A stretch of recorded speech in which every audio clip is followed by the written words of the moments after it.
سعيدين اولا ان اخر 3 اعمال انتجناها مع ابو ظبي للاعلام تترشح ل5 جوائز في مهرجان الدانا.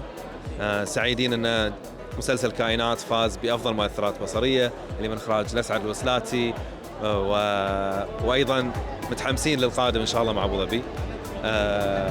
يعني اهميه المؤثرات البصريه يمكن في الاعمال تحقيق رؤيه المخرج وتحقيق افضل نتيجه ممكنه.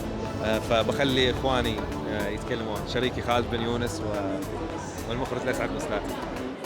زي ما قلت المؤثرات البصرية صارت مهمة جدا، وما فيش عمل حاليا ما يلزموش مؤثرات بصرية. الحمد لله توفقنا في العمل، وإن شاء الله في الأعمال الجاية يكون النتيجة أحسن إن شاء الله. المخرج رأيك في الموضوع؟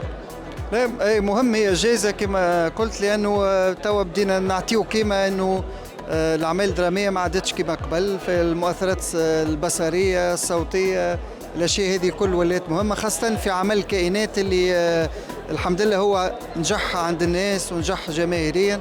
والجائزة هذه مهمة خصيصة الكائنات، لأنه برهننا نجموا نقدموا أعمال كما كائنات في مستوى عالي. شكرا لشراكة أبو ظبي على رأسهم الأستاذ عيسى المزروعي والأستاذ فاطمة السناي. شكرا لشريكنا في هذه الرحلة الأستاذ ياسر حارب. للأسف مش معنا اليوم، ولكن بدون دعمه وثقته فينا ما قدرنا نوصل لهذا الإنجاز.